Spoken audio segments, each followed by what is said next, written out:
وَمِنَ النَّاسِ اور لوگوں میں سے من یقول بعض کہتے ہیں آمنا ہم ایمان لائے باللہ اللہ پر وبالیوم الآخر اور آخرت کے دن پر وما ہم بمؤمنین حالانکہ ہرگز وہ مومن نہیں. ایمان کا دعویٰ کر رہے ہیں، قرآن ان کے ایمان کے دعوے کا ذکر کر رہا ہے اور پھر فرما رہا ہے وہ مومن ہی نہیں. اس کی وجہ کیا تھی؟ یہ منافقین تھے جن کے دل میں نبی کریم صلی اللہ علیہ وآلہ وسلم کی تعظیم نہیں تھی. یہ حضور اقدس صلی اللہ علیہ وآلہ وسلم کے سامنے ایمان تو لائے لیکن دل سے انہوں نے حضور کو تسلیم نہیں کیا، حضور کی بے ادبی اور گستاخی کیا کرتے تھے. تو فرمایا وما ہم بمؤمنین، وہ ہرگز مومن نہیں. یخادعون اللہ، وہ اللہ کو دھوکہ دینے کی کوشش کرتے ہیں.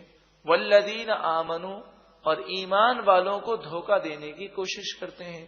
حقیقت میں تو یہ ہے کہ وہ رسول اللہ صلی اللہ علیہ وآلہ وسلم کو دھوکہ دینے کی کوشش کرتے تھے، لیکن قرآن نے فرمایا یخادعون اللہ، وہ اللہ کو دھوکہ دینے کی کوشش کرتے ہیں.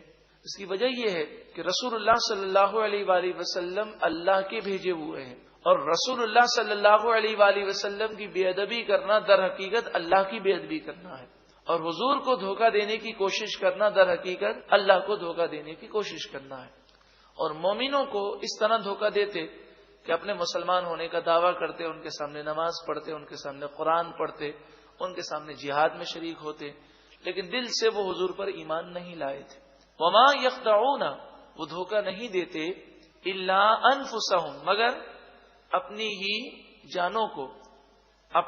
جانوں کو خود اپنے آپ کو وہ دھوکہ دے رہے ہیں. وما یشعرون، اور وہ شعور نہیں رکھتے. فی قلوبہم، ان کے دلوں میں مرض، بیماری ہے، نفاق کی بیماری ہے، حضور صلی اللہ علیہ وآلہ وسلم سے حسد کی بیماری ہے. تو نبی کریم صلی اللہ علیہ وآلہ وسلم کے مقام و مرتبے سے وہ جلتے تھے. تو فرمایا فزادہم اللہ مرضا، اللہ نے ان کی بیماری کو اور بڑھا دیا. اس کو سمجھنے سے پہلے یوں سمجھیں کہ اگر کوئی کسی سے جلتا ہو، حسد کرتا ہو، تو اس کا مقام جس قدر بلند ہوگا اس کے حسد میں کیا ہوگا؟ اضافہ ہوگا. تو ان کے دل میں بغض رسالت کا مرض تھا، ان کے دل میں حضور کا حسد تھا. اللہ تبارک و تعالی نے قرآن کی کئی آیتیں حضور کی فضیلت میں، حضور کی بلندی میں اور حضور کے مقام و مرتبے کو بیان کرنے کے لیے نازل فرمائی.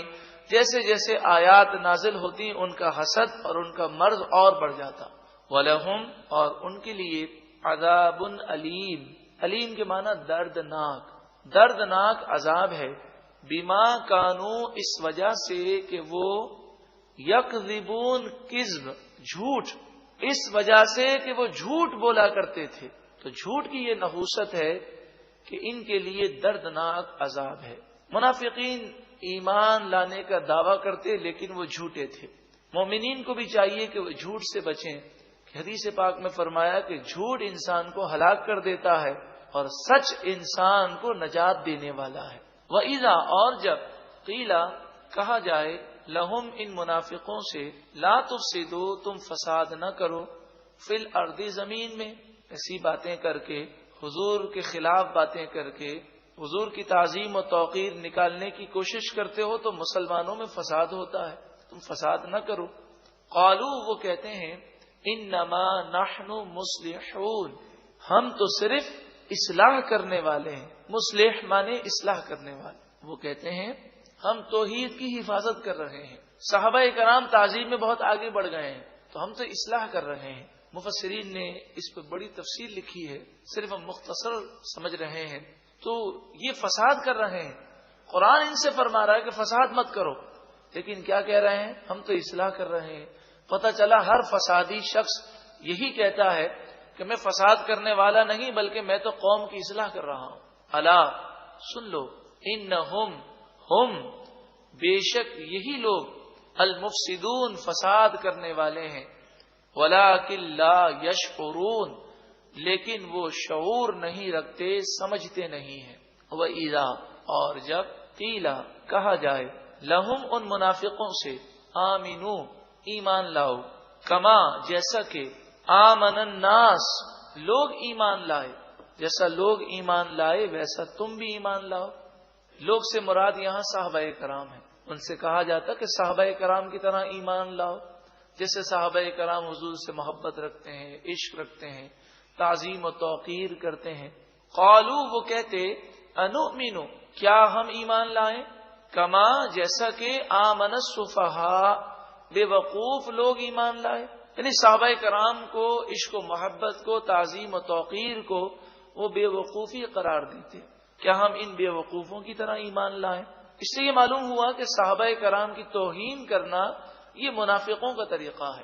الا سن لو انہم ہم بے شک وہی السفہاء بے وقوف ہیں، ولکن لا یعلمون لیکن وہ جانتے نہیں ہیں۔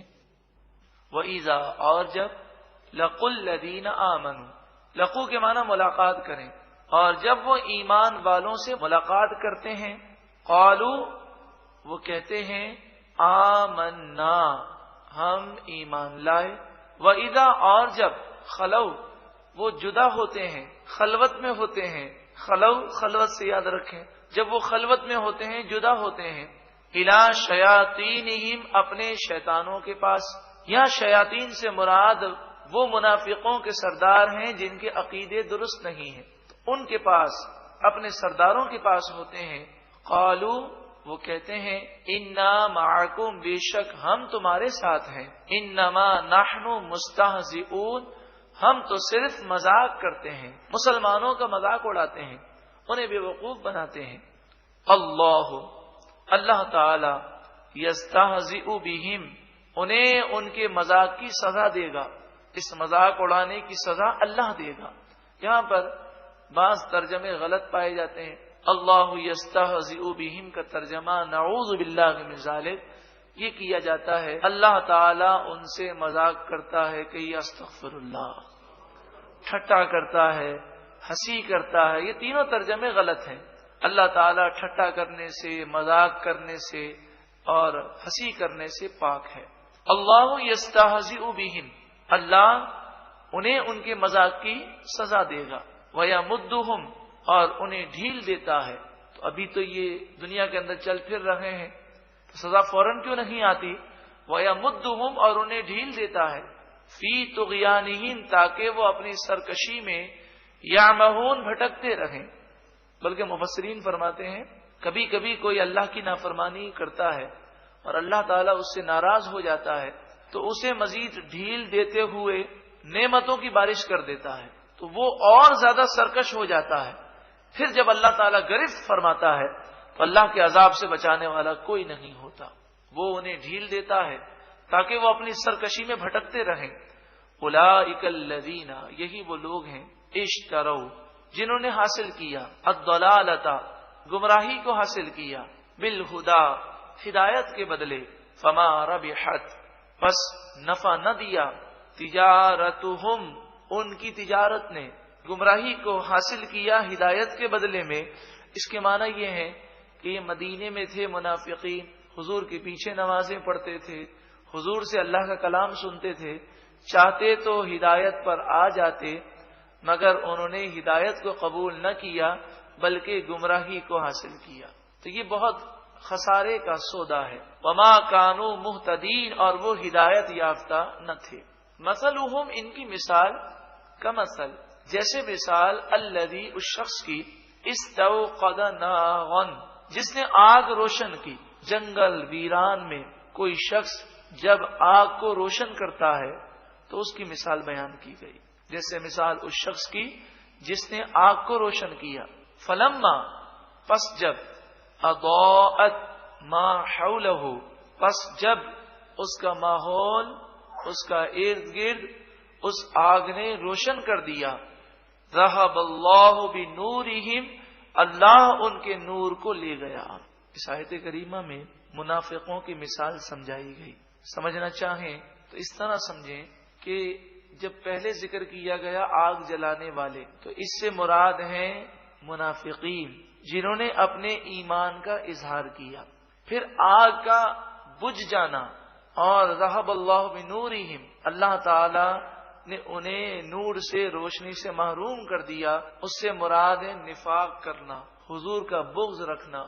تو جب انہوں نے ایمان کا اظہار کیا، کلمہ طیبہ پڑھا، لا الہ الا اللہ محمد رسول اللہ صلی اللہ علیہ وآلہ وسلم، تو یہ کلمہ ایسا نور ہے کہ ظاہر اور باطن کو روشن اور منور کر دیتا ہے۔ تو ہونا تو یہ چاہیے تھا، یہ منور ہو جاتے، مگر بغض رسالت کی وجہ سے اس نور سے یہ محروم ہو گئے۔ اور ارشاد فرمایا وَتَرَكَهُمْ، اللہ نے انہیں چھوڑ دیا، فی ظلمات، اندھیریوں میں، لا یبصرون، وہ نہیں دیکھتے، انہیں اب کچھ نظر نہیں آتا، اب وہ بھٹک رہے ہیں، خود بھی گمراہ ہیں، دوسروں کو گمراہ کر رہے ہیں۔ صم، بہرے ہیں، بکم، گونگے ہیں، عمیٌ، اندھے ہیں۔ بہرے، گونگے، اندھے حقیقی معنوں میں نہیں ہے، یہاں مراد یہ ہے کہ اپنے کان سے وہ فائدہ نہیں اٹھا رہے، حق کو نہیں سنتے، حق کو نہیں دیکھتے، حق کے لیے زبان کو استعمال نہیں کرتے۔ سمن، بہرے ہیں، بکمن، گونگے ہیں، عمیٌ، اندھے ہیں، فہم، پس وہ، لا یرجعون، نہیں پلٹیں گے۔ جس طرح بہرا، گونگا، اندھا اگر راہ بھول جائے تو نہ دیکھ سکتا ہے، نہ کسی کی پکار سن سکتا ہے، نہ کسی کو یہ پوچھ سکتا ہے کہ راستہ کس طرف ہے، تو وہ بھٹکتا رہے گا۔ فہم لا یرجعون، اب وہ اسلام کی طرف لوٹ کر نہیں آئیں گے۔ او یا کصیب، جیسے مثال صیب کی، صیب تیز بارش، من السماء، آسمان سے، فیہ، جس میں، ظلمات، اندھیریاں ہیں، ورعد، اور کڑک ہے، وبرق، اور بجلی ہے۔ تیز بارش میں جہاں فوائد ہیں وہاں پر اس بات کا ڈر ضرور ہوتا ہے کہ کہیں بجلی نہ گر جائے۔ جب کڑک زوردار ہوتی ہے تو دل ہل جاتا ہے، اور تیز بارش میں اندھیرا بھی چھا جاتا ہے۔ تو جہاں بارش کے فوائد ہیں وہاں یہ تین چیزیں اس کے ساتھ ہیں۔ تو جہاں اسلام کے فوائد ہیں، جہاں اسلام کی برکتیں ہیں، وہاں آزمائشیں بھی ہیں۔ جہاد میں جانا پڑتا ہے، جان کا نذرانہ پیش کرنا ہے، مقابلے کے لیے گئے تو زخمی ہونا ہے، عزت کو داؤ پہ لگانا پڑتا ہے، اپنی اولاد کو داؤ پہ لگانا پڑتا ہے، کیونکہ جب انسان اسلام پر عمل پیرا ہوتا ہے تو جو لوگ اسلام کے دشمن ہیں وہ اس شخص کے بھی دشمن بن جاتے ہیں۔ تو اس طرح کے واقعات تو ہوتے ہیں۔ تو عقل مند، دانا اور سمجھدار وہ ہوتا ہے جو اس راہ میں پیچھے نہ ہٹے، بلکہ وہ جب اتنا بڑا مقام حاصل کرنے کے لیے چلا ہے، جنت کے حصول کے لیے چلا ہے، تو ان مشکلات کا مقابلہ کرے۔ منافقین کی ایک دوسری قسم تھی۔ پہلی قسم جو آیت نمبر 17 اور آیت نمبر 18 میں بیان ہوئی، یہ وہ قسم تھی جو پکے منافق تھے۔ اور او کصیبن سے منافقین کی اس قسم کا بیان ہے جو شک میں مبتلا تھے، کبھی اسلام کی طرف مائل ہو جاتے، کبھی کفر کی طرف چلے جاتے، کبھی حضور کی تعظیم و محبت آتی اور کبھی پھر باتیں سن کے نبی کریم صلی اللہ علیہ وآلہ وسلم کے گستاخ بن جاتے۔ تو فرمائے ان کی مثال کیسے ہے؟ ان کی مثال ایسے ہے کہ جب تیز بارش ہوتی ہے تو اس میں مشکلات بھی آتی ہیں، تو وہ آزمائشیں دیکھ کر اسلام سے یہ لوگ منحرف ہو جاتے ہیں، اور جب انہیں اسلام کا فائدہ ملتا ہے تو بڑے خوش ہوتے ہیں۔ اس کی مزید تشریح اور تفسیر آگے کی گئی، یجعلون، وہ ڈالتے ہیں، اصابعہم، اپنی انگلیاں، فی آذانہم، اپنے کانوں میں، من الصواعق، کڑک کے سبب۔ صواعق اس کڑک اور اس بجلی کو کہتے ہیں جو چمکتی بھی ہے، شور بھی مچاتی ہے اور گر بھی پڑتی ہے۔ تو اس گرنے والی بجلی کے خوف سے یہ اپنے کانوں میں انگلیاں ڈالتے ہیں، حذر الموت، موت کے ڈر سے۔ لیکن جس طرح بارش میں کوئی شخص ہو کان میں انگلی ڈال دے تو کیا بجلی کے گرنے سے وہ بچ سکتا ہے؟ اسی طرح یہ منافقین بھی کچھ بھی کر لیں اللہ کے غضب سے نہیں بچ سکیں گے۔ واللہ، اور اللہ تعالی، محیط، گھیرنے والا ہے، بالکافرین، کافروں کو۔ یکاد البرق یخطف ابصارہم، قریب ہے کہ یہ بجلی ان کی آنکھیں لے جائے، ہلاکت بالکل قریب آ گئی ہے۔ ان کا نفاق کا مرض اس قدر بڑھ گیا ہے، یہ بیماری ان کو تباہ کرنے والی ہے۔ کلما اضاء لهم مشوا فیہ، کلما، جب کبھی، اضاء، روشنی ہوتی ہے، لہم، ان کے لیے، مشوا فیہ، وہ اس میں چلتے ہیں۔ جب بھی فتوحات ملتی ہیں، جب بھی فائدہ ہوتا ہے تو اسلام پر چلنا شروع کر دیتے ہیں، کہتے ہیں اسلام تو بہت اچھا مذہب ہے۔ وَإِذَا، اور جب، أَظْلَمَ، اندھیرا چھا جائے، علیہم ان کے اوپر قاموا وہ کھڑے رہ جاتے ہیں، جب مشکلات آتی ہیں تو اسلام پر چلنا چھوڑ دیتے ہیں۔ اس کی مثال ہم اس طرح دے سکتے ہیں کہ بعض لوگ وہ ہوتے ہیں کہ نماز اللہ کی رضا کے لیے نہیں بلکہ اپنے مشکلات کے حل کے لیے پڑھتے ہیں۔ اب نماز پڑھنا شروع کریں اور مشکلات حل ہو جائیں تو نماز پڑھتے رہتے ہیں، اور اگر نماز پڑھنا شروع کریں اور مشکل جیسی ہو ویسی ہی رہے تو بسا اوقات وہ بد نصیب نماز کو چھوڑ دیتے ہیں اور کہتے ہیں مجھے تو کوئی فائدہ نظر نہیں آتا، وظیفہ پڑھنے کا کوئی فائدہ نظر نہیں آتا۔ یہ سوچ غلط ہے۔ ہم نماز پڑھتے ہیں، اللہ کی عبادت کرتے ہیں اللہ کی رضا کے لیے۔ ہاں، وہ اپنے کرم سے اس نے جب کرم فرمایا تو انشاءاللہ جب وہ راضی ہو جائے گا تو ہم سب کا بیڑا پار ہو جائے گا۔ وَلَوْ شَاءَ اللَّهُ، اور اگر اللہ تعالی چاہے، لَذَهَبَ بِسَمْعِهِمْ وَأَبْصَارِهِمْ، ان کے کان بھی لے جائے اور ان کی آنکھیں بھی لے جائے۔ اللہ تعالی چاہے تو ان کے کان بھی لے جائے اور ان کی آنکھیں بھی لے جائے، یعنی اللہ تعالی منافقوں کو تباہ کرنا چاہے تو وہ کر سکتا ہے۔ تو منافق یہ نہ سمجھیں، کافر یہ نہ سمجھیں، دشمنان اسلام یہ نہ سمجھیں کہ اللہ تعالی نعوذ باللہ من ذالک کچھ نہیں کر سکتا۔ آزمائش ہے، امتحان ہے۔ ملائیشیا سے ایک بھائی تشریف لائے تو وہ مجھے بتا رہے تھے کہ آج ملائیشیا میں کئی ایسے مسلمان کہلانے والے ہیں جو نام نہاد مسلمان ہیں، دین سے بہت دور ہیں، بہت ماڈرن ہو گئے ہیں، بکواس کرتے ہیں۔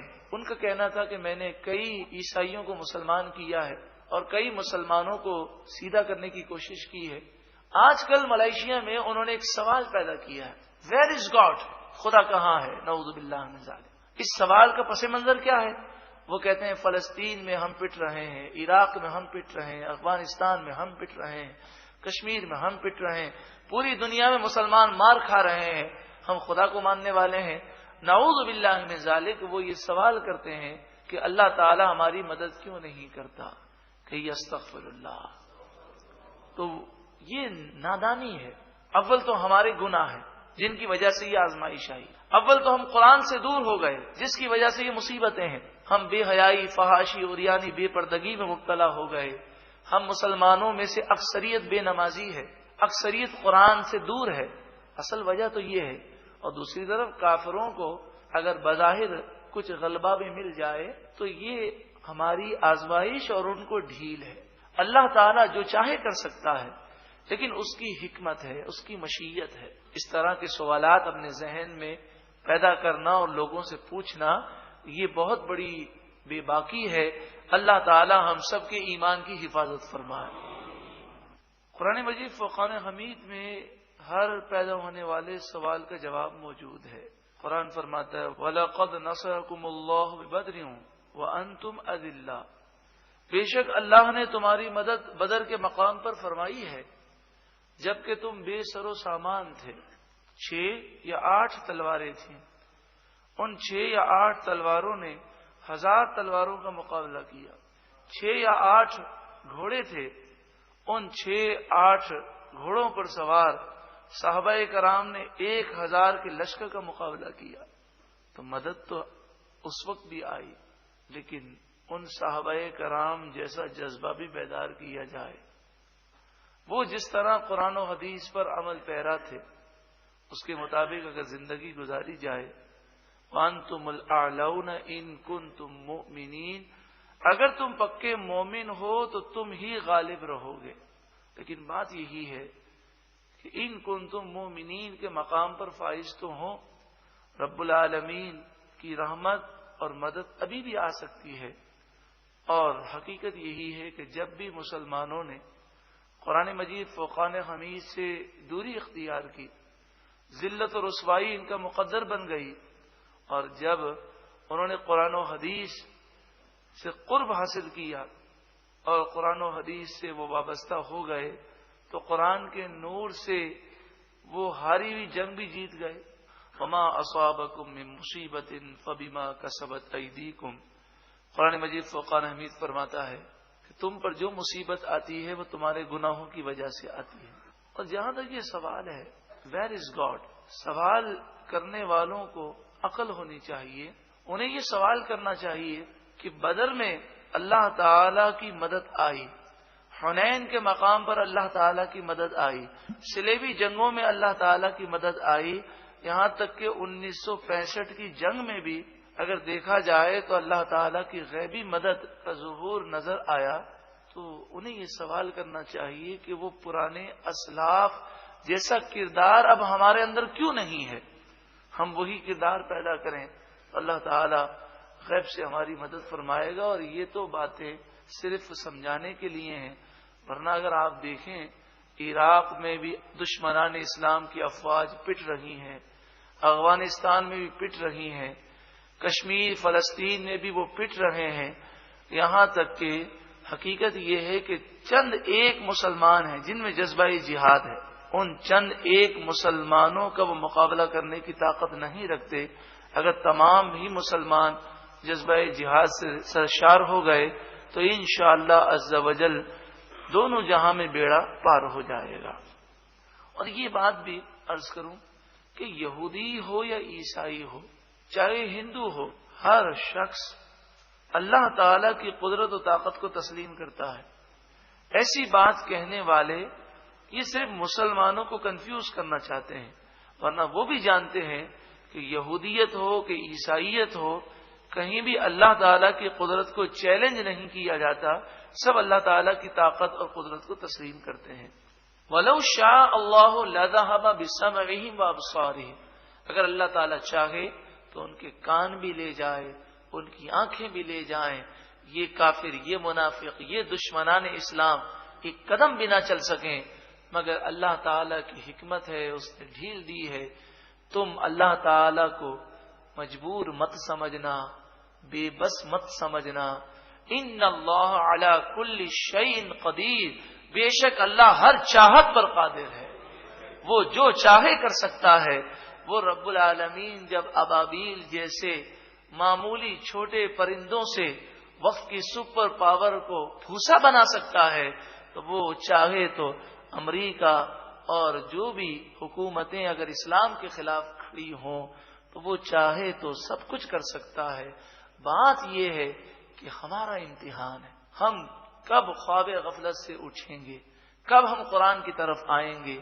یہی پیغام ہے، یہی عزم ہے، یہی سوچ ہے کہ ہم قرآن سے محبت کرنے والے حقیقی بن جائیں، قرآن کو سمجھیں، قرآن کی دعوت عام کریں۔ بزرگوں نے تو یہ فرمایا، روایتوں میں آتا ہے، پورا ایک رکوع قرآن کا سمجھ کر ختم کرنا پورا قرآن ناظرہ بغیر سمجھے پڑھنے سے زیادہ افضل و اعلیٰ ہے۔ تو اللہ تعالیٰ کا ہم شکر ادا کرتے ہیں، اللہ تبارک و تعالیٰ ہمیں قرآن مجید فرقان حمید کے نور سے ہمارے قلوب کو منور فرمائے۔